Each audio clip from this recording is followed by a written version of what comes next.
தேவனுடைய வார்த்தைகளை கொண்டு பேசும்படியாய் கண்களை மூடி சொல்கிறோம். எங்கள் அன்பு தேவனே, பரிசுத்த ஆவியானவரே, நாங்கள் உம்மை துதிக்கிறோம். இயேசுவே, இந்த ஞாயிற்றுக்கிழமை இந்த பரிசுத்த ஓய்வு நாளிலே தேவனுடைய ஆலயத்திலே நாங்கள் இவ்வளவு நேரமாய் நாங்கள் கர்த்தரை துதித்தோம், ஸ்தோத்திரித்தோம். ஆண்டவரே இயேசுவா, இப்பொழுது தேவனுடைய சத்தத்தை கேட்கும்படியான இந்த நேரத்தில் வந்திருக்கிறோம். கர்த்தர் எங்களோடு பேசுங்கப்பா. உங்களுடைய சத்தத்தை மாத்திரம் நாங்கள் கேட்கணும், உங்களுடைய சத்தத்தை மாத்திரம் கேட்கணும். பரிசுத்த ஆவியானவரே, நீர் பேசும் நாங்கள் கேட்கிறோம். இயேசுவின் நாமத்தில் எழுதினாமே, ஆமென். அல்லேலூயா. மீண்டும் படிக்கலாம். ஆண்டவரும் போதகருமாகிய நானே, ஆண்டவரும் போதகருமான நானே உங்கள் கால்களை கழுவினதுண்டானால் நீங்களும் ஒருவருடைய கால்களை ஒருவர் கழுவ கடவீர்கள். இயேசு கிறிஸ்துவிடம் சொல்லுகிறதான தேவன் நமக்கு சொல்லுகிற ஒரு வார்த்தை. தேவன் சொல்லுகிறார், நீங்க ஒருவருடைய கால்களை ஒருவர் என்ன பண்ணுங்க, கழுவுங்க. இப்போ ஒருத்தர் காலை ஒருத்தர் போய் கழுவணும்னா என்ன வேணும்? என்ன வேணும்? தாழ்மை வேணும். நம்ம இயேசு கிறிஸ்துவிடம் இருந்து கற்றுக்கொள்ள வேண்டியதை நாம் கற்றுக்கொண்டு நாம் அவருடைய வழிகளிலே நடக்க வேண்டும். நாம் தேவனுடைய வார்த்தைகளை கேட்பது மாத்திரமல்ல, கிறிஸ்துவர்கள் என்று நாம் சொல்வதில் மாத்திரமல்ல, இயேசு கிறிஸ்துவை போல் வாழ்வதுதான் கிறிஸ்துவம். அல்லேலூயா. எது கிறிஸ்துவம்? இயேசு கிறிஸ்துவை போல வாழ்வதுதான் கிறிஸ்துவம். ஆனா பிசாசு என்ன பண்ணுவான்? கிறிஸ்துவுக்காக தேவனுடைய சிலுவையை சுமந்து போகிற மனுஷர்களை பார்த்து என்ன பண்ணுவாங்க? பிசாசும் பிசாசின் மனுஷர்களும் என்ன பண்ணுவாங்க? உங்களை குற்றப்படுத்தி கொண்டுதான் இருப்பாங்க. ஆனாலும் நீங்கள் தேவனை சென்று என்ன பண்ணணும்? பாடுகளை சுமந்து போக வேண்டும். இங்கே கர்த்தராகிய இயேசு கிறிஸ்து சொல்லுகிறார், நானே உங்களுடைய கால்களை கழுவினதுண்டானால். இயேசு கிறிஸ்து என்ன பண்ணினாரு? சீஷர்களுடைய கால்களை அங்கே கழுவி தன்னை தாழ்த்தி தேவனுடைய மகிமையையும் அவருடைய வல்லமையும் அவர்கள் அந்த இடத்துல என்ன பண்ணினாரு? தாழ்மைப்படுத்தினார். அல்லேலூயா, அல்லேலூயா. நாம் இயேசு கிறிஸ்துவிடத்திலே கற்றுக்கொள்ள வேண்டியதான இந்த தாழ்மை நம்முடைய வாழ்க்கையிலே உண்டா? தேவன் இந்த நாளிலே நம்முடைய இடத்துல கற்றுக்கொள்ளும்படியாய் நாளிலே பேசுகிறார். தேவன் நம்மிடத்துல நாடு அநேக காரியத்தை அவரிடத்துல கற்றுக்கொள்ள வேண்டும் என்று நம்மளோடு அவர் இடைப்பட்டு கொண்டிருக்கிறார். கர்த்தருடைய பரிசுத்தவான்களே என்று சொல்லுகிற நம்ம தேவனுடைய பரிசுத்தவான்களாக இருக்கிறோம். ஆனா தேவனுடைய வார்த்தைகளின்படி கேட்டு நடப்பதில்லை. சங்கீதம் 34 சங்கீதத்துல 9வது வசனத்தை எடுத்து வாசிங்களேன். கர்த்தருடைய பரிசுத்தவான்களே, கர்த்தருடைய பரிசுத்தவான்களே, அவருக்கு பயந்திருங்கள், அவருக்கு பயந்திருங்கள். அவருக்கு பயந்தவர்களுக்கு குறைவில்லை, அவருக்கு பயந்தவர்களுக்கு என்ன சொல்றாரு? கர்த்தருடைய பரிசுத்தவான்களே என்று நம்மை பார்த்து அழைக்கிறார். அப்போ கிறிஸ்துவை ஒருவர் ஏற்றுக்கொண்டு அவருடைய வழிகளிலே நடப்பதற்கு தன்னை அர்ப்பணித்து தேவனுடைய வழிகளிலே முன் வருகிற பிள்ளைகள் எல்லோரையும் தேவன் சொல்லுகிறார், பரிசுத்தவான்களே என்று நம்மளை அழைக்கிறார். அழைக்கிற நம்மள தேவன் என்ன சொல்லுகிறார்? கர்த்தருடைய பரிசுத்தவான்களே. யாருக்கு பயப்படணும்? கர்த்தருக்கு பயந்திருங்கள். அப்படின்னா நீங்க தேவனுக்கு பயந்தீர்கள் என்று சொன்னா உங்களுக்கு குறைவுகள் வராது, குறைவுகள் இல்லை. அப்போ தேவனுடைய பிள்ளைகளாகிய நம்முடைய வாழ்க்கையில நாம் தேவனுக்கு பயப்படுகிறவர்களாக இருக்க வேண்டும். நாளிலும் தேவனுடைய ஆலயத்துல அநேக காரியங்கள் நடந்து போகிறது. தேவனுடைய ஊழியர் அநேக காரியங்கள் தேவனுடைய ஆலயத்திலே நடக்கிறது. இன்னைக்கு சர்ச் எல்லாம் பெருக்கி சுத்தம் பண்ற ஒரு வேலை, வாஷ் பண்றது ஒரு வேலை, இந்த ஃபேன் எல்லாம் அழுக்கா இருக்கிறத தொடச்சு வைக்கிறது ஒரு வேலை, கர்த்தருடைய ஊழியத்துல பங்கு பெறுவது எவ்வளவு வேலைகள் இருக்கிறது. நீங்க என்ன வேலையில தேவனுடைய ஆலயத்திலே பங்கு பெறுகிறவர்களா இருக்கிறீங்க? இத தேவனுக்கு பயப்படுகிற பயம் நம்ம இடத்துல என்ன ஆகுறதில்ல, உண்டாகிறதில்லை. நான் ஞாயிற்றுக்கிழமை போவேன், கர்த்தர் இடத்துல நான் பாடுவேன், துதிப்பேன், முடிச்சிச்சு என் வேலை, அதோட அடுத்த ஞாயிற்றுக்கிழமை தான் நான் கர்த்தர் இடத்துல வருவேன் என்று சொல்லுகிறதான தேவ ஜனங்களாக இருக்கிறீர்களா? என் அன்பு பிள்ளைகளே, தேவ ஜனமே, கர்த்தருக்கு பயப்படுறதுன்னா அவருடைய வாழ்க்கை நாம் கடைபிடிக்கிறவர்களாக இருக்கிறோம். ஹல்லேலூயா. இயேசு கிறிஸ்து தன்னை தாழ்த்தி தன்னை ஒப்பு கொடுத்தார். எப்படி ஒப்பு கொடுத்தாரு? ஒரு மனுஷனுடைய காலை கழுவி அவரை தாழ்த்தி ஒப்பு கொடுத்தார். எந்த அளவு தாழ்மை! இன்னைக்கு ஒரு ராஜாவை கூட்டிட்டு போயிட்டு ஒரு மனுஷன், சாதாரண ஒரு மனுஷனுக்கு அவருடைய காலை கழுவுன்னு சொன்னா என்ன பண்ணுவாரு? என்ன போய் இவன் காலை கழுவ சொல்றியா, என்ன போய் இப்படியான ஒரு காரியத்தை செய்ய சொல்றியான்னு என்ன பண்ணுவான்? அவனுக்கு பயங்கரமான கோபம் வரும் இல்லையா? ஆனா தேவன் வானாதி வானங்களை உண்டாக்கினவர், வானத்தையும் பூமியையும் சிருஷ்டித்த தேவன் நம்முடைய தேவன். ஆனாலும் எந்த அளவு தன்னை தாழ்மைப்படுத்தினார் பார்த்தீங்களா? இந்த தாழ்மையை தான் தேவன் நம்மிடத்திலே எதிர்பார்க்கிறார். நம் இயேசுவிடத்திலே கற்றுக்கொள்ள வேண்டியதான காரியம், முதலாவது காரியம் நம்ம என்ன பண்ணணும்? தாழ்மை நிறைந்தவர்களாக இருக்க வேண்டும். தாழ்மை நிறைந்தவர்கள் என்று சொல்லி நம்ம வாழ்ந்து கொண்டு பெருமை நடக்கிறதான மனுஷர்களாக நம்ம காணப்படுவோம்னா தேவன் என்ன பண்ணுவாரு? பெருமை உள்ளவனுக்கு தேவன் எதிர்த்து நிற்கிறார். ஆனா இங்கே அநேக காரியத்துல தேவனுடைய பிள்ளைகள் தாழ்மைப்பட்டிருக்கும் பொழுது பிசாசு என்ன பண்ணுவான்? தாழ்மைப்பட்டிருக்கிறவர்களை பார்த்து குறை கூறிக்கொண்டே இருப்பான். தேவனுக்கென்று ஊழியம் செய்கிற தேவனுடைய பிள்ளைகளை பார்த்து அவன் குறை சொல்லிக் கொண்டுதான் இருப்பான். ஆனால் நீங்க என்ன பண்ணக்கூடாது? அதை கண்டு மனவேதனை அடையாதீங்க. அது பிசாசு செய்கிறது. அவனை விட்டுடுங்க, அவனுக்குள்ள இருக்கிற அசுத்தாவியை கட்டி செய்வீங்க. ஹல்லேலூயா. தேவனுடைய பிள்ளைகளே, நீங்க தேவனுக்கென்று தாழ்மைப்படுகிற மனுஷர்களாக இருக்கணும். கர்த்தரிடத்தில் நாம் கற்றுக்கொள்ள வேண்டிய முதலாவது காரியம் தாழ்மை.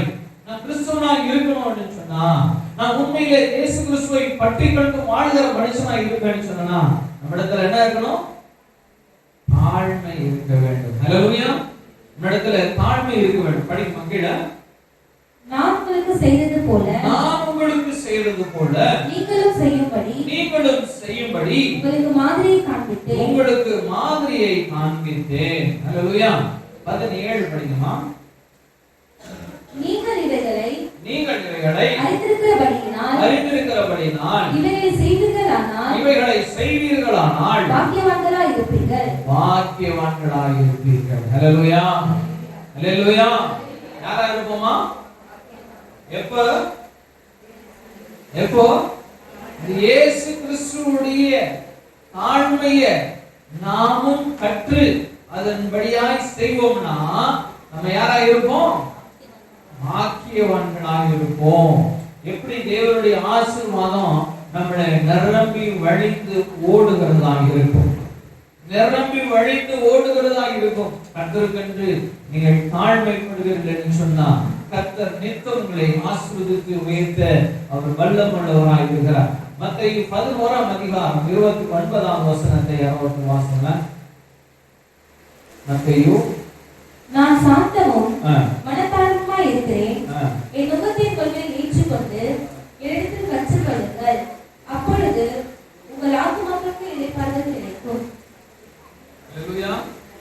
இங்கே தேவனுடைய வசனம் சொல்லுகிறது சாந்தமும் மனத்தாழ்மையுமாய் இருக்கிறது. ஹல்லேலூயா. இந்த சாந்தமும் மனத்தாழ்மையும் நிறைந்த இயேசுவுக்கு கிடைச்சது என்ன? இயேசு கிறிஸ்து என்ன பண்ணினாங்க? சிலுவையிலே அறைஞ்சாங்க. அவர் எங்கேயாவது ஏதாவது ஒரு மனுஷனுக்காக தீங்கு செஞ்சிருப்பாரா? ஆனா அத்தனை தாழ்மைப்படுத்தி அர்ப்பணித்து தன்னை தேவனுக்கென்று ஒப்பு கொடுத்த இந்த இயேசு கிறிஸ்துவை என்ன பண்ணினாங்க? சிலுவையிலே அறைந்தார்கள். உங்களையும் என்ன பண்ணுவாங்க? சிலுவையிலே அறைவாங்க. உங்களுடைய தாழ்மையை கொச்சப்படுத்துவாங்க. நீ தேவனுடைய மனுஷனான்னு கேட்பாங்க. நீ அப்படி இல்லைன்னா நீ இப்படிதானே நடக்கணும்னு சொல்லுவாங்க. ஆனாலும் இயேசு கிறிஸ்துவை கேட்டது போல உங்களையும் கேட்பாங்க. நீங்க உங்களோட தாழ்மையை மாற்றி விட்டு விடக்கூடாது. ஹல்லேலூயா. ஹல்லேலூயா. எந்த சூழ்நிலையில யார் உங்களுக்கு விரோதமாக எழுப்பினாலும் நீங்க இயேசு கிறிஸ்துவை போல வாழ்வதற்கு நாம் கற்றுக்கொள்ள வேண்டும். ஹல்லேலூயா. நம்ம இயேசு கிறிஸ்துவை போல வாழ்வதற்கு கற்றுக்கொள்ளணும். சாந்தமும் மனத்தாழ்மையும் நிறைந்த மனுஷர்களாய் காணப்படணும். அடுத்ததாக எடுத்துக்கொள்ளணும் எபேசியர் 4ஆம் அதிகாரம் 2ஆம் வசனத்தை யாராவது வாசிங்க. எபேசியர் 4:2. மிகுந்த மனத்தாழ்மையும் மனத்தாழ்மையும் மிகுந்த மனத்தாழ்மையும் சாந்தமும் நீடிய பொறுமையும் உடையவர்களாய் அன்பினால் ஒருவரை ஒருவர் தாங்கி. இந்த மனத்தாழ்மை இருந்துச்சுன்னா என்ன நடக்கும்? உங்களிலே தேவனுடைய அன்பு பெருகும். என்ன பெருகும்? தேவனுடைய அன்பு பெருகும். உங்களில இந்த தேவனுடைய அன்பு பெருகும் பொழுது நீங்க என்ன செய்வீங்க? ஒருவரையில ஒருவர் அன்பு கூறுகிறவர்களாக இருப்பீங்க. அப்ப இந்த தாழ்மை இல்லைன்னா நம்ம இடத்துல என்ன பண்ணுவாது? அன்பு ஆக்கவே முடியாது. தாழ்மை இல்லைன்னா ஒரு மனுஷனிடத்துல அன்பு வரவே வராது. காரணம், அவனுக்குள்ள பெருமை இருக்கும், அவனுக்குள்ள மேட்டிமை இருக்கும், அவனுக்குள்ள மனத்தாழ்மை இருக்காது. எல்லாத்திலும் தன்னை பெரியவன் என்று காமித்துக் கொள்வதான எண்ணம் அவனுக்குள்ள இருக்கும். அப்படிப்பட்ட ஒரு மனுஷனாய் நாம் தேவனுக்கென்று வாழ முடியாது. அப்படிப்பட்ட ஒரு மனுஷர்களாய் நாம் கர்த்தரை மகிமைப்படுத்த முடியாது. நம்மிலே தேவன் மகிமைப்பட மாட்டார். ஆனா வேறொருவர் மகிமைப்படுவாங்க. யார் மகிமைப்படுவாங்க? பிசாசு மகிமைப்படுவான்.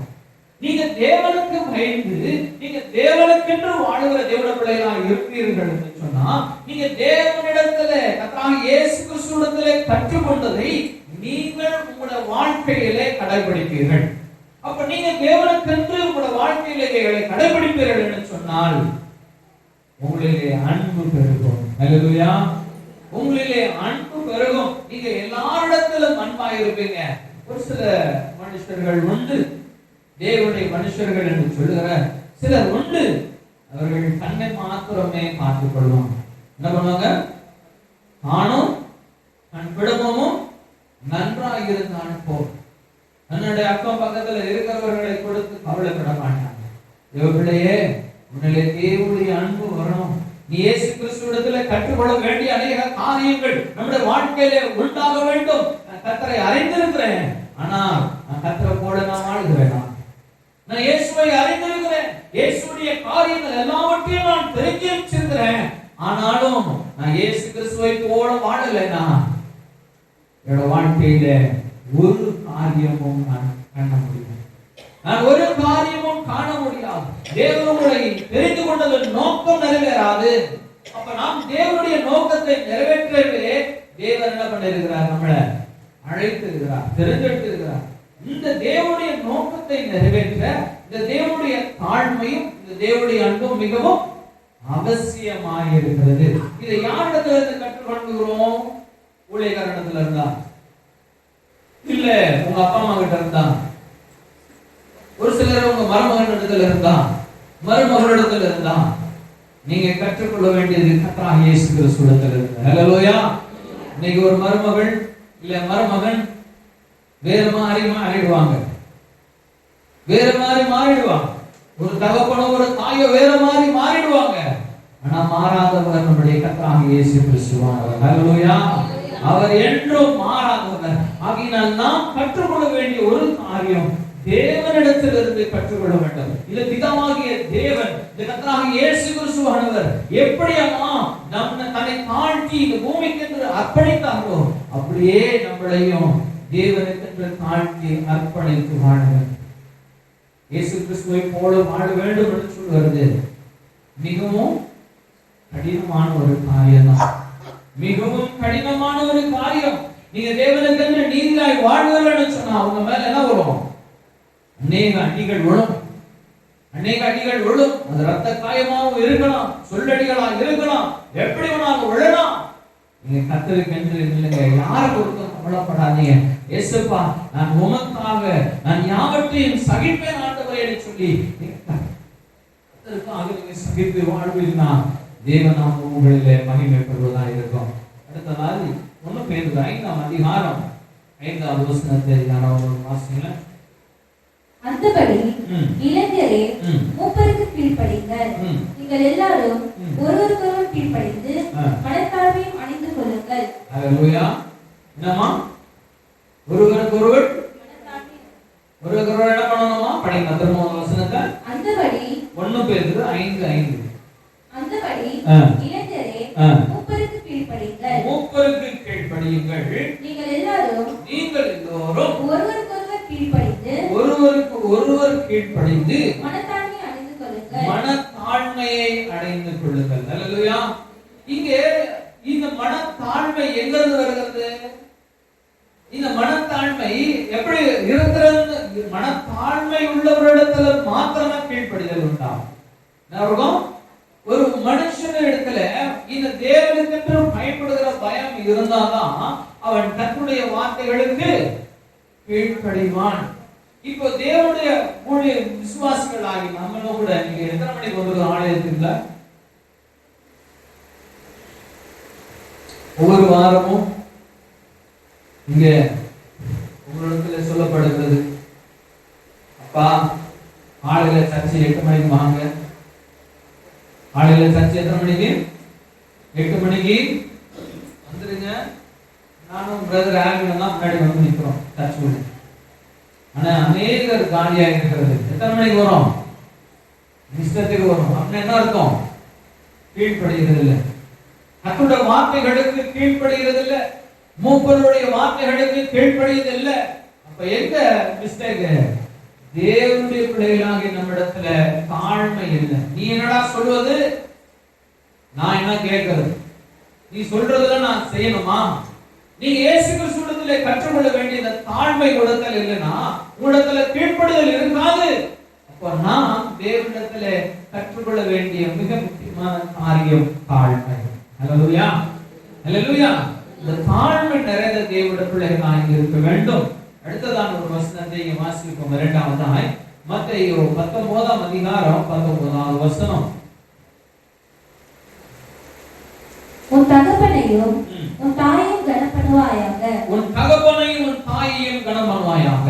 உன்னிடத்தில் நீ அன்பு கூறுவது போல உலகத்திலே நீ அன்பு கூறுவது போல பிறனிடத்திலும் அன்பு கூறுவாயாக. பிறனிடத்திலும் நீ அன்பு கூறுவாயாக என்பதையே என்றார். அல்லேலூயா. இங்க தேவனுடைய வசனம் சொல்லுகிறது, இரண்டாவது காரியம் கர்த்தர் சொல்லுகிறது நம்ம இடத்துல என்ன இருக்கணுமா? முதலாவது தாழ்மை, இரண்டாவது காரியம் அன்பு இருக்க வேண்டும். இந்த அன்பு கூட எப்படி இருக்க வேணும்னு சொல்றாரு? ஒருவர் மீது ஒருவர் அன்பு செலுத்துவதாக இருக்கணும். அந்த அன்பு எப்படிப்பட்டதா இருக்கணும்? என்னை நேசிக்கிறது போன்றதான அன்பா இருக்கணும். ஹல்லேலூயா, ஹல்லேலூயா. எப்படியான அன்பு அது?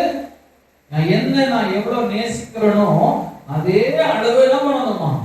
பிறரையும் நேசிக்க வேண்டும் என்று சொல்லுகிறார். அப்படிப்பட்ட தேவனுடைய அன்பு இந்த நாளிலே தேவனுடைய பிள்ளைகளிடத்தில் இருக்கிறதா? கர்த்தர் சொல்லுகிறார், பிறரிடத்திலே அன்பு கூறுவது போல உன்னிடத்திலே அன்பு கூறுவது போல பிறரிடத்திலும் அன்பு கூறுவாயாக. இன்னைக்கு அநேகரிடத்துல இந்த அன்பு இல்லை. முதலாவது தாய் தகப்பனையும் என்ன பண்றது கிடையாது, அன்பு செலுத்துறது இல்ல. ஏன்? இவங்க அப்பாவோட அம்மாவோட பெரிய ஆளுகள் ஆயிட்டாங்க, இவர்கள் படிச்சுட்டாங்க, இவர்களுக்கு பலன் வந்துருச்சு, ஞானம் வந்துருச்சு. அவங்க என்ன பண்றாங்க? அவங்க தாய் சொன்னா என்ன, அப்பா சொன்னா என்ன, யார் சொன்னா என்ன, எனக்கு ஞானமும் அறிவும் இருக்கிறது, எனக்கு எல்லாம் தெரியும். இப்படிப்பட்டதான எண்ணங்கள் பிள்ளைகளுக்குள்ளே வந்து விடுகிறது. தேவ பிள்ளையே, உன் தாயிடத்துல அன்பு கூறுவாயாக, உன் தகப்பனிடத்துல அன்பு கூறுவாயாக என்று சொல்லுகிறது தேவனுடைய பெரிய கற்பனையில ஒன்று. அப்ப தேவனுடைய பிள்ளைகளாகி நாம் தாய் தகப்பனிடத்திலே அன்பு கூறலன்னா நம் பிறரிடத்துல எப்படி அன்பு கூறுவது உண்மையா இருக்கும்? நம் உண்மையாய் தேவனுடைய ஒரு தாய் கொடுத்திருக்கிற அன்புல, தகப்பன் கொடுத்திருக்கிற அன்புல நாம் நிலைச்சு நிற்க முடியல. தாயும் தகப்பனையும் பார்த்து அநேக கேள்விகளை கேட்கிறது. தகப்பனை பார்த்து நீ ஏன் என்ன பெற்றேன்னு கேட்கிறது, நீ ஏன் என்ன வளர்த்தேன்னு கேட்கிறது. இப்படிப்பட்ட மனுஷர்களாய் வாழ்கிற உங்களுக்கு, இப்படிப்பட்ட மனுஷர்களாய் வாழ்ந்த உங்களுடைய வாழ்க்கையில தேவனுடைய அன்பு இருக்குதா? தேவனுடைய அன்பு இருக்கும்னா இப்படிப்பட்ட கிரியைகள் நம்மளிலே காணப்படுமா? முதலாவது தாயும் தகப்பனை என்ன பண்ணணும்? கனம் பண்ணணும். இந்த கனம் பண்றதுக்கு உங்களிடத்துல வேண்டியது அன்பு. இந்த அன்பு இருக்கால் உங்களுக்கு என்ன பண்ண மாட்டோம்? ஒருவரை ஒருவர் கனம் செய்ய மாட்டோம். ஒருவரை ஒருவர் கனம் செய்ய மாட்டோம். அவன் தானே அப்படியே முறைச்சிட்டு போறது. தம்பி வந்தா நான் அக்கா என்ன பண்ணலாம்? முறைச்சுக்கிறது. தம்பி வந்தா அக்கா மறைச்சுக்கிறது, அக்கா வந்தா தம்பி மறைச்சுக்கிறது, அப்பாவை பார்த்தா பிள்ளை மறைச்சுக்கிறது, பிள்ளை வந்தா அப்பா மறைச்சுக்கிறது. எங்க போச்சு அன்பு? அன்பு வீட்டுல இல்லைன்னா அங்க யார் குடியிருப்பா தெரியுமா? பிசாசானவன் குடியிருப்பான். உங்களோட வீட்டுக்குள்ள பிசாசு குடியிருப்பான். உங்களோட அன்பெல்லாம் பிசாசு முதலாவது உடைப்பான். உங்களோட சமாதானத்தை உடைப்பான். உங்களோட வாழ்க்கையில அவன் விளையாடுறதுக்கு நீங்கள் இடம் கொடுத்துறாதீங்க. பிசாசு உங்களோட வாழ்க்கையில விளையாடுவதற்கு இடம் கொடுத்துறாதீங்க. உங்களிடத்திலே தேவனுடைய அன்பு இருக்க வேண்டும். ஹல்லேலூயா. எப்படிப்பட்ட தேவனுடைய அன்பு? பிறர் மேலே நேசிக்கிறதான அன்பு, பிறர் மேலே அன்பு மனம் உருகிறதான அன்பு. இந்த அன்புல நீங்கள் நிலைத்திருக்க வேண்டும். ஹல்லேலூயா. இந்த அன்பு யாரிடத்துல இருந்து கற்றுக்கொண்டோம்? இந்த அன்பை நம்ம யாரிடத்துல இருந்து கற்றுக்கொண்டோம்? இயேசு கிறிஸ்துவிடத்தில் இருந்து கற்றுக்கொண்டோம். ஹல்லேலூயா. ஹல்லேலூயா. அக்கிரமக்காரர்களும் பாவிகளும் ஆகிய மனுஷர்களுக்கு தேவன் பரலோகத்திலிருந்து பூமியை இறங்கி வந்து அன்பு கூர்ந்தார். ஹல்லேலூயா. தன்னுடைய ஜீவனை கொடுத்து அன்பு கூர்ந்தார். இப்படிப்பட்ட அன்புதான் உங்களிடத்திலும் என்னிடத்திலும் தேவன் கேட்கிறவராய். இந்த அன்புதான் தேவன் நம்மளிடத்திலே எதிர்பார்க்கிறார். ஆனா நம்ம தேவனுக்கு என்ன திருப்பி கொடுக்கிறோம்? அவர் அன்பை காமிச்சிட்டு போயிட்டாரு, அவர் அன்பை பார்த்துட்டோம், அவர் அன்பை படிச்சு தெரிஞ்சுக்கிட்டோம், அவர் அன்பை எல்லாம் புரிஞ்சுக்கிட்டோம். ஆனா அவரோட அன்புல நடக்கிறோமா? தேவ அன்புல நாம் நடக்கிறவர்களா இருக்கிறோமா? கீழ்ப்படுகிறதான பிள்ளைகளா இருக்கிறோமா? கர்த்தருடைய வசனங்களுக்கு கீழ்ப்படிந்து நடக்கிறோமா? கர்த்தருக்கென்று தாழ்மைப்பட்டு வாழ்கிறோமா? தேவர்களே, கர்த்தருக்கென்று நானும் மனுஷர்கள். தேவன் அங்க வந்திருக்கிற ஒவ்வொருவரையும் அவர் பிரத்யட்சமாய் தேவன் உங்களை தெரிந்தெடுத்து அவருடைய நாமத்தை உங்கள் மீது சூட்டி இருக்கிறாரு. நீங்க எல்லாரும் கிறிஸ்தவர்கள் என்று பேர். நம்ம எல்லாருக்கும் என்ன பேரு? கிறிஸ்து இவர்கள். அதுதான் கிறிஸ்தவர்கள். கிறிஸ்து இவன், அவன் பேரு தான் கிறிஸ்தவன். அப்போ நம்ம யாரை வெளிப்படுத்தி கொண்டிருக்கிறோம்? யாரை வெளிப்படுத்தி கொண்டிருக்கிறோம்? இயேசு கிறிஸ்துவை வெளிப்படுத்தி கொண்டிருக்கிறோம். ஆனா இயேசு கிறிஸ்துவை வெளிப்படுத்துகிற நம்மிடத்துல அன்பு இல்ல, நம்மிடத்துல தாழ்மை இல்ல, நம்மிடத்துல கீழ்ப்படுதல் இல்லைன்னா நீங்க யாரை வெளிப்படுத்துகிறதா இருப்பீங்க? யாரிடத்துல அதெல்லாம் இருக்காது? சொல்லுங்க.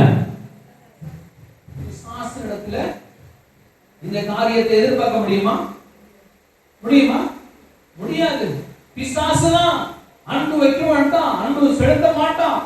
வசனம் சொல்கிறது அவன் வருது இருக்கான் அழிக்கிறதுக்கு, கெடுக்கிறதுக்கு, நாசம் பண்றதுக்கே அவன் வருகிறான் என்று தேவனுடைய வசனம் சொல்லுகிறது.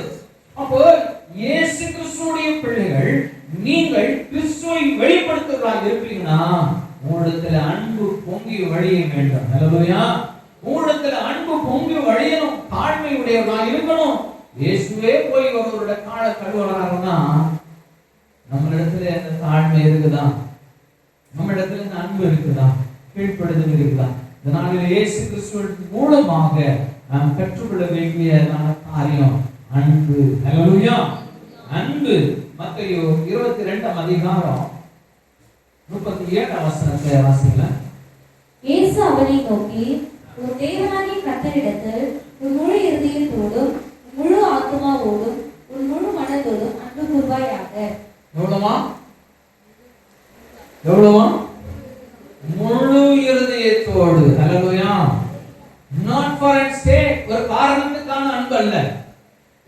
இதை இவன்கிட்ட இருந்து பெற்றுக்கொள்ளணும்ன்றதுக்கான அன்பு காட்டுகிற அன்பு அல்ல. இவன் எனக்கு தீமை செஞ்சாலும் அவன் மேல அன்பு காட்டுகிறதான அன்பு. அதுதான் தேவனுடைய அன்பு. ஹல்லேலூயா. அது எப்படிப்பட்ட அன்பு?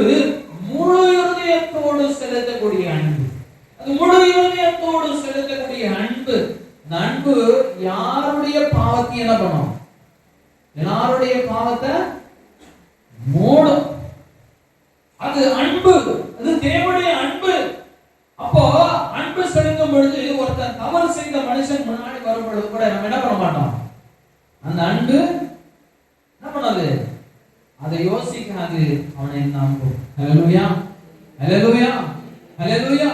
இதுதான் முழுமனதான அன்பு. படிமா வசனம் திரும்பவும். இயேசு அவனை நோக்கி, உன் தேவனாகிய கர்த்தரிடத்தில் உன் முழு இருதயத்தோடும் உன் முழு ஆத்துமாவோடும்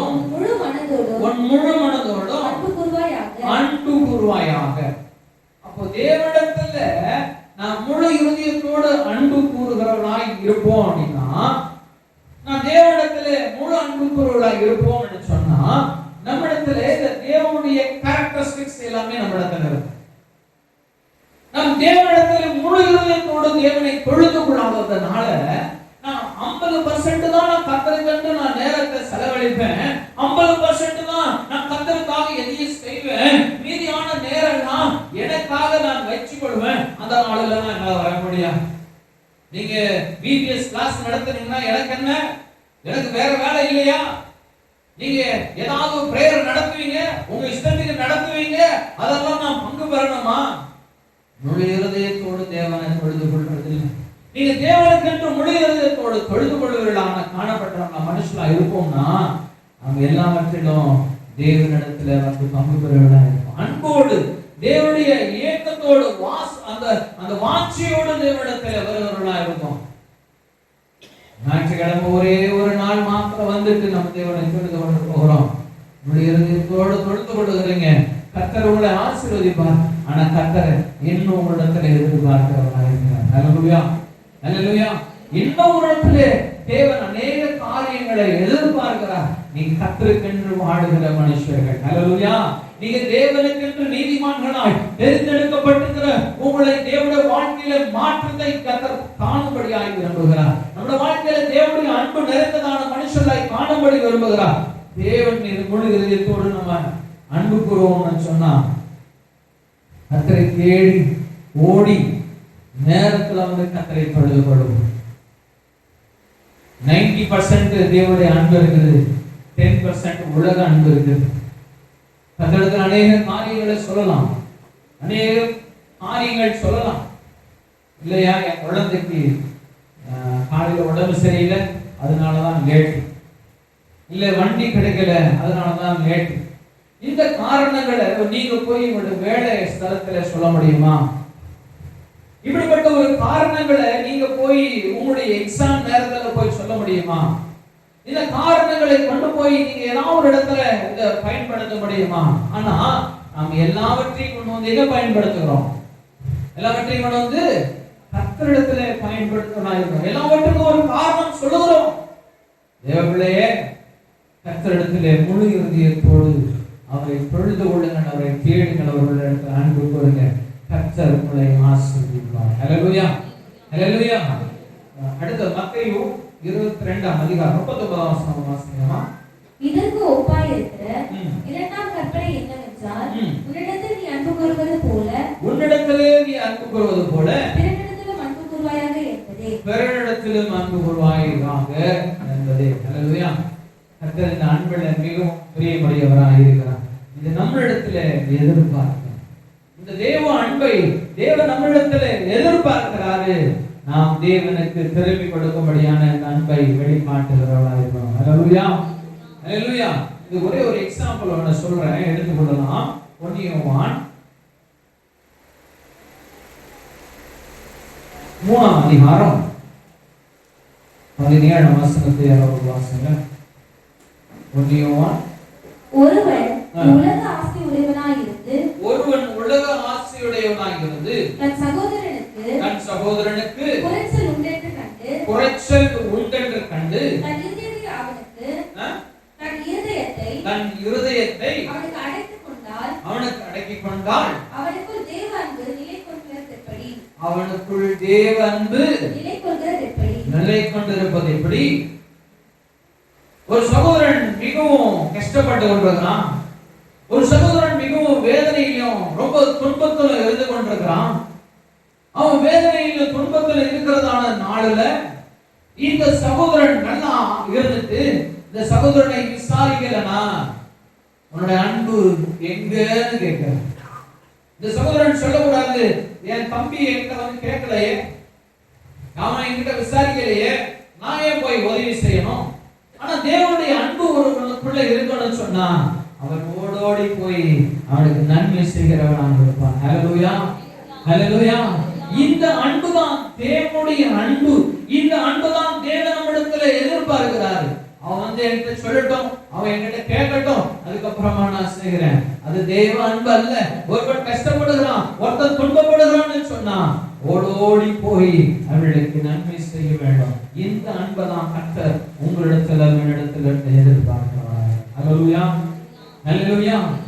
தேவ அன்பு நிறைந்த மனுஷனாய் இருக்க வேண்டும். மூன்றாவது காரியம், மத்தேயு 23ஆம் அதிகாரம் 34ஆம் வசனத்தை யாராவது வாசிங்களேன். ஆகையால் இதோ தீர்க்கதரிசிகளையும் ஞானிகளையும் வேத பாரகரையும் உங்களிடத்தில் அனுப்புகிறேன்.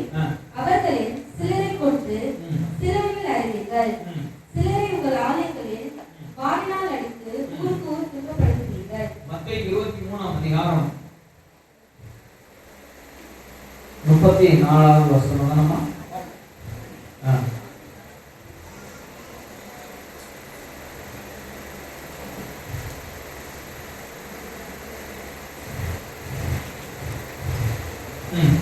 படிக்குமா? ஆகையால் இதோ தீர்க்கதரிசிகளையும் ஞானிகளையும் வேத பாரகரையும் உங்களிடத்தில் அனுப்புகிறேன். அவர்களில் சிலரை கொண்டு சிலுவையில் அறைவீர்கள், சிலரை உங்கள் ஆலயங்களில் வாரினால் அடித்து ஊருக்கு ஊர் துன்பப்படுத்துவீர்கள். ஊருக்கு ஊர் என்ன பண்றீங்க? இப்படிப்பட்ட காரியம் நமக்குள்ள இருக்கிறதா? நீங்க தேவனுடைய அன்பு அற்றதான மனுஷர்களாய், தேவ ஊழியக்காரர்களே, உங்களுடைய ஊழியத்திற்கு தேவன் அவருடைய வார்த்தைகளை சொல்லுவதற்கு அனுப்பும் பொழுது, தீர்க்கதரிசிகளை அனுப்பும் பொழுது நீங்க அவர்களை என்ன பண்றீங்க? கொலை செய்றீங்க. அவர்களை என்ன பண்றீங்க? மாறினால் அடிக்கிறீங்க. அவர்களை என்ன பண்றீங்க? சிலுவையில் அறைகிறீங்க. இதுவா நாம் காட்டுகிற தேவனுடைய அன்பு? இதற்காகவா தேவன் நம்மளை தெரிந்தெடுத்திருக்கிறார்?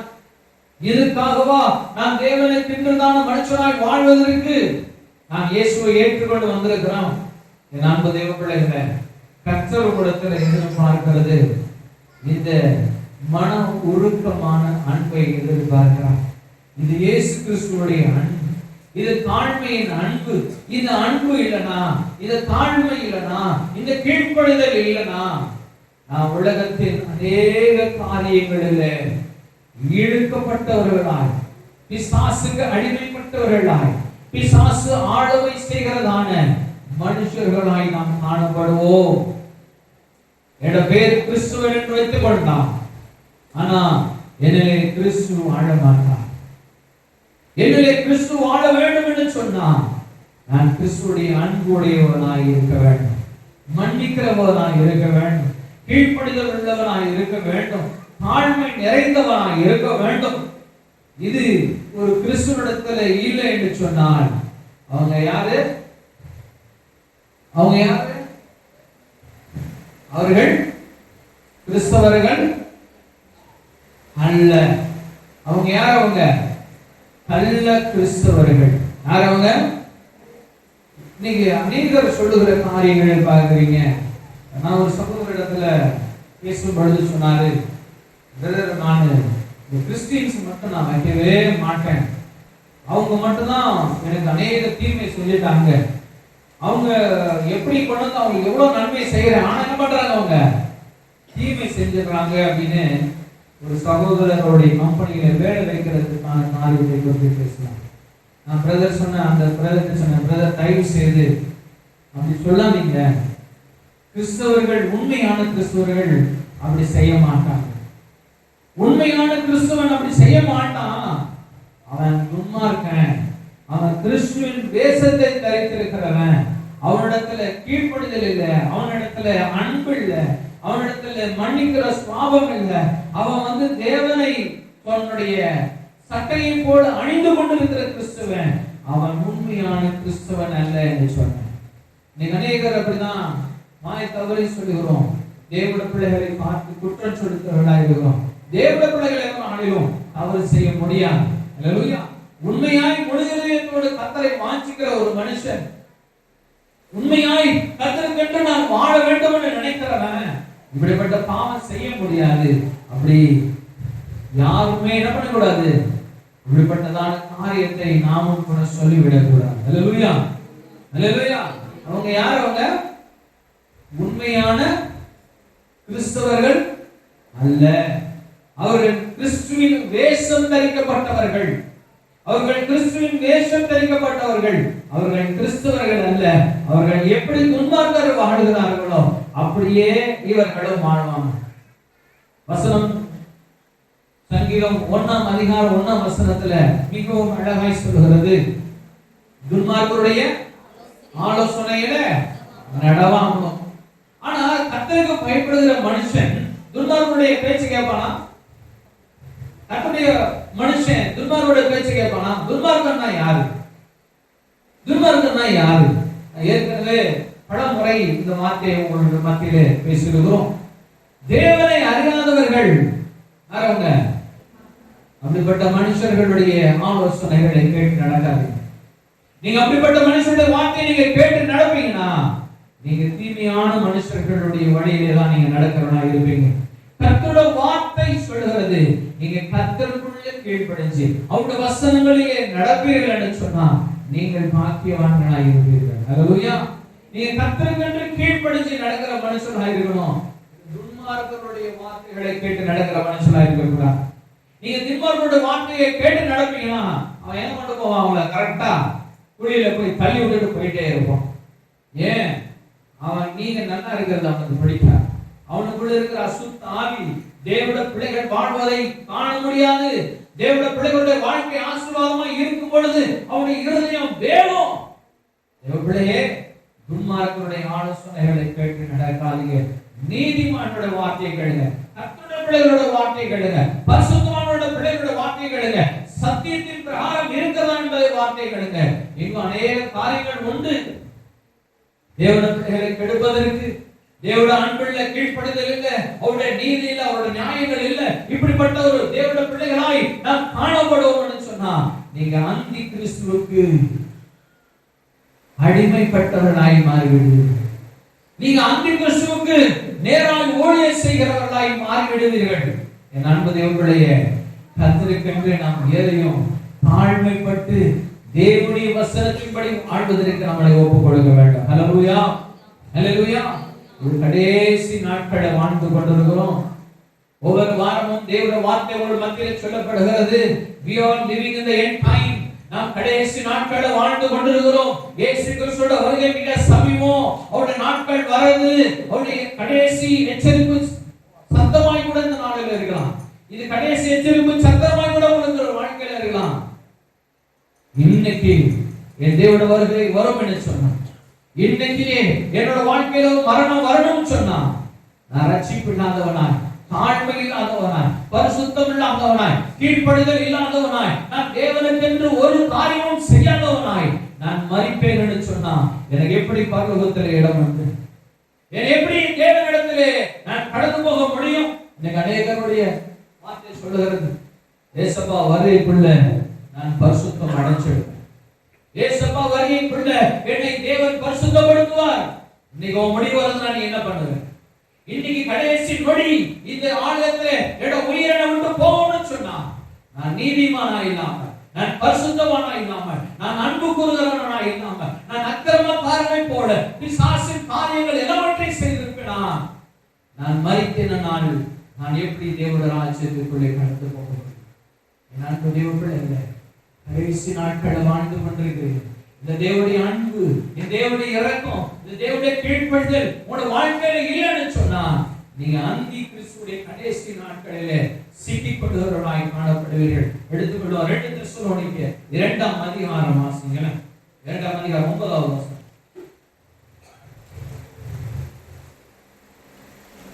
அந்த அக்கிரமக்காரனுடைய வருகை சாத்தனுடைய செயலின்படி சகல வல்லமையோடும் அடையாளங்களோடும் பொய்யான அற்புதங்களோடும்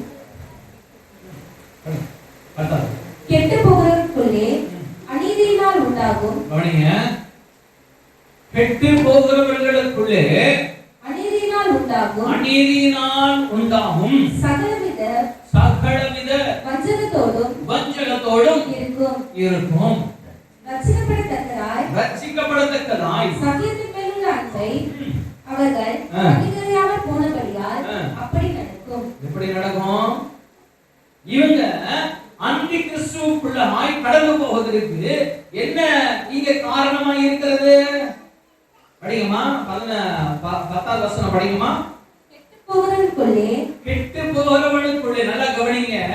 ஒரு மனுஷன் தேவனுக்கு கீழ்ப்படியல, தேவனுடைய வார்த்தையை கேட்கல, அதன்படி நடக்கல, என் தேவனுக்கு ஜீவியம் அற்றதான மனுஷனாய் காணப்படுகிறவன் என்னவா? கெட்டு போகிறவன். அநீதிய நாள் உண்டாகும், சகலவித வஞ்சகத்தோடு இருக்கும். ரட்சிக்கப்படத்தக்கதாய் சத்தியத்தின் மேல் உள்ள அன்பை அவர்கள் அங்கீகரியாமல் போனபடியால் அங்கீகரியாமல் போகல. என் தேவனுடைய வார்த்தைகளை கேட்டு அதன்படியாய் வாழாமல் அதை அங்கீகரியாமல் போனதன் நிமித்தம் நீங்கள் அந்தி கிறிஸ்துடைய காரியத்துக்கு கீழ்ப்படிந்து போகலான மனுஷராய் மாறுகிறீர்கள். பிசாசு அந்தி கிறிஸ்து எப்படி வருவான்? நான் அந்தி கிறிஸ்து தான் அப்படின்னு சொல்லி வெளிப்படுவானா? அவருடைய கிரியைகள் வெளிப்படும். அவன் கிறிஸ்துவனை போலதான் வருவான், கிறிஸ்துவனை போலதான் உங்களுடைய வீடுகளுக்குள்ளே வருவான். ஆனா அவன் உங்களை தீமைக்குள்ளே வழி நடத்துவான், பொய் உபதேசங்களை சொல்லுவான், அநேக அற்புதங்களை செய்வான். என்ன அற்புதம் அது? பொய்யான அற்புதங்கள். இந்த கடைசி காலத்தில் நம்ம வாழ்ந்து கொண்டிருக்கிறோம். உங்களிடத்தில் இன்னும் தேவனுடைய அன்பு, தேவனுடைய இரக்கம், மன்னிப்பு, தயவு இப்படிப்பட்ட காரியங்களோட இல்லைன்னு சொன்னா நீங்கள் இடத்துல சிக்கிக் கொள்வீர்கள். இந்த அக்கிரமக்காரன், இந்த பிசாசானவன், இந்த அந்தி கிறிஸ்துவுடைய வாழ்க்கைக்குள்ளே நீங்களும் கடந்து போகிறதாயிருவீங்க. உங்களிடத்துல தாழ்மை இல்லை, பிசாசிடத்திலேயும் தாழ்மை இருக்கா? நீங்க தேவனுடைய பிள்ளைகள், உங்களிடத்துல தாழ்மை இருக்க வேண்டும். ஆனா நீங்க தேவனுக்காய் தாழ்மைப்படல, நீங்க தேவனுக்காய் அன்பு கூறல, நீங்க தேவனுக்காய் மன்னிப்பு செலுத்தல.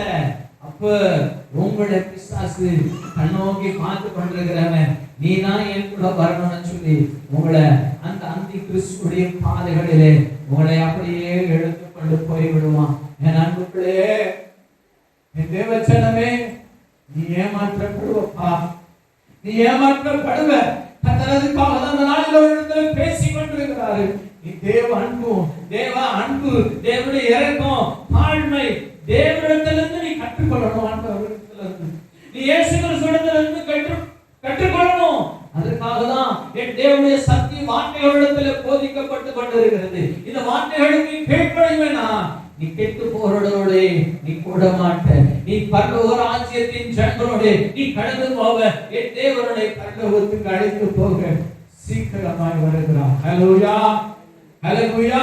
இயேசு கிறிஸ்துவின் வருகை மிக சமீபம். நீங்க இந்த நாளிலே கர்த்தருடைய சத்தத்தை கேட்டுக் கொண்டிருக்கிறீங்க. உங்களிடத்துல தேவனுடைய அன்பு, மன்னிப்பு, கீழ்ப்படிதல் இல்லைன்னு சொன்னா நீங்க கெட்டு போறவரோட சேர்ந்து போய் பிசாசினால் வஞ்சிக்கப்பட்டு போயிடுவீங்கப்பா.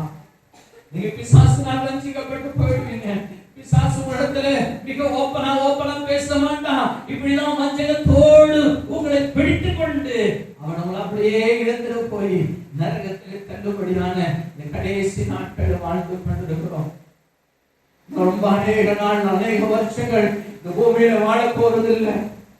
கொஞ்ச நாள் நான் கிறிஸ்துவுக்காய் வாழணும், கொஞ்ச நாள் நான் கிறிஸ்துவுக்காய் பாட அனுபவிக்கிறேன். எனக்கு என்ன ஆனாலும் பரவாயில்ல, என்னை யார் பிடினாலும் பரவாயில்ல, என்னை யார் தேவையாம நினைச்சாலும் பரவாயில்ல, நான் ஏசப்பாவுக்காக நான் ஓடுறேன், நான் ஏசப்பாவுக்காய் வாழ்றேன், நான் ஏசப்பாவுக்காய் நான் மரித்தாலும் பரவாயில்ல சொல்றாங்க.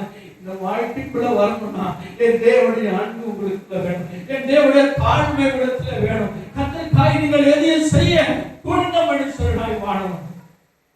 பிசாசு அந்த கிறிஸ்துவானவனை போல நாம் காணப்படக்கூடாது. ஹல்லேலூயா. அந்த கிறிஸ்து பிசாசு அவருடைய கிரியைகள் வேறு, இயேசு கிறிஸ்துடைய கிரியைகள் வேறு. பிசாசின் கிரியை வேறு, தேவனுடைய கிரியை வேறு. கனிகளாலே நாம் காணப்பட முடியும். நம்மிடத்தில் என்ன கனி காணப்படுகிறது? நம் தேவனுடைய பிள்ளைகளாகிய நம்முடைய வாழ்க்கையிலே பரிசுத்தத்தின் கனி, கீழ்ப்படிதலின் கனி, அன்பின் கனி, இரக்கத்தின் கனி, மன்னிப்பின் கனி நம்முடைய வாழ்க்கையிலே உண்டா? தேவன் இதை உங்களிடத்தில் எதிர்பார்க்கிறார். இது இல்லைன்னு சொன்னா பிசாசு உங்களை கைப்பிடிச்சு எடுத்துட்டு போக, கெட்டு போகிறது மத்தியிலே உங்களை எடுத்து போவதற்கு இதோ சீக்கிரமாய் வர போகிறான். அந்த நாளிலே சிக்கிக்கொள்ளக் கூடாதுன்னா தேவன் இந்த நாளிலே உங்களோடு பேசிக் கொண்டிருக்கிறார். என் தேவன் உங்களோடு பேசிக் கொண்டிருக்கிறார். என் தேவனுடைய சத்தத்தை கேட்பீர்கள் என்று சொன்னா, என் தேவனுக்காக நீங்க வாழ்வீர்கள் என்று சொன்னா, அன்றைக்கு கிறிஸ்துவுக்குள் நீங்க சிக்கிக்கொள்ள மாட்டீங்க, நீங்க கைவிடப்பட மாட்டீங்க. நீங்க பரலோகத்திலே இயேசு கிறிஸ்துவோட வாழ கடந்து போவீங்க. ஹல்லேலூயா, ஹல்லேலூயா. எல்லாரும் ஒரு சந்தோஷமா ஒரு பெரிய ஹல்லேலூயா சொல்லலாமா? ஹல்லேலூயா.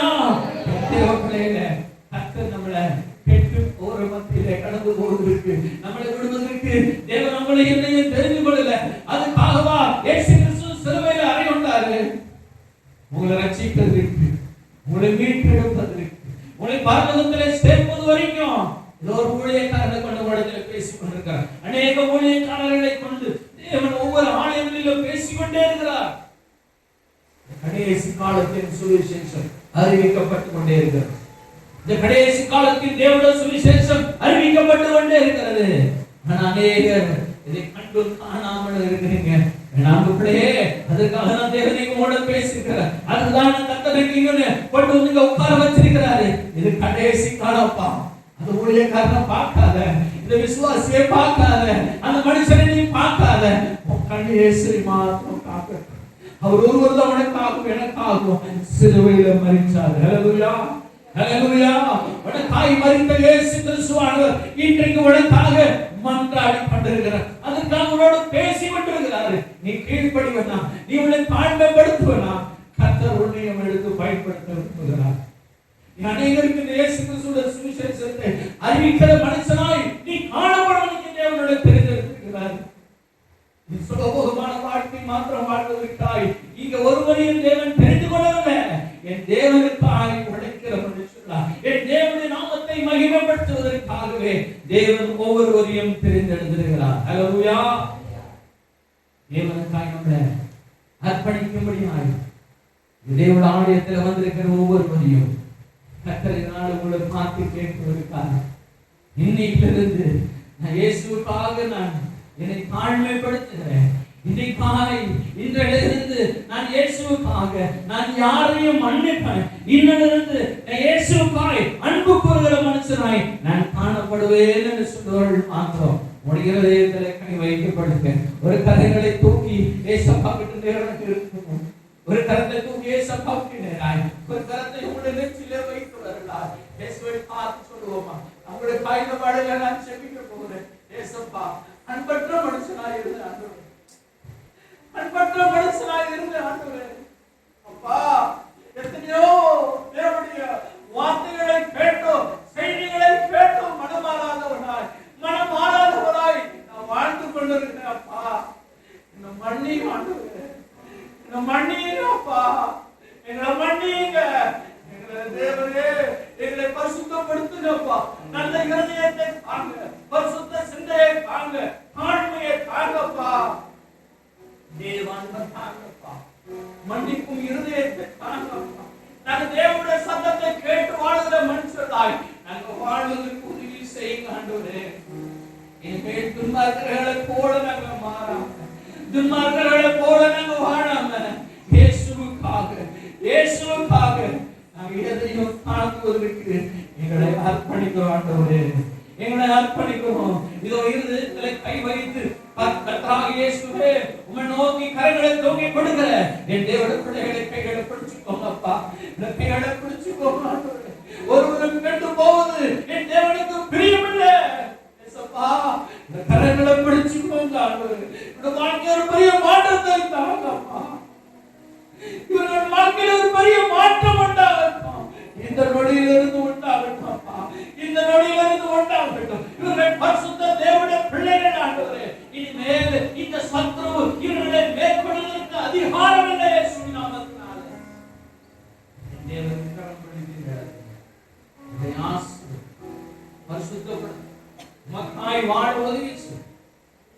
இயேசுவே, நம்முடைய நாமம் தரிக்கப்பட்ட பிள்ளைகள், அன்றையோட நாமம் தரிக்கப்பட்ட பிள்ளைகள் கர்த்தராகிய இயேசு கிறிஸ்துவிடத்திலே கற்றுக்கொண்டதை நம்முடைய கிரியைகளிலே காமிக்க நம்முடைய கிரிகளிலே வாழ கர்த்தராகிய தேவன் நம்முடைய பிள்ளைகளுக்கு உதவி செய்யுங்கப்பா. உதவி செய்யுங்க. நாமம் மகிமை இயேசு நாமத்தில் ஜெபம் கேளுங்கள். ஆமென்.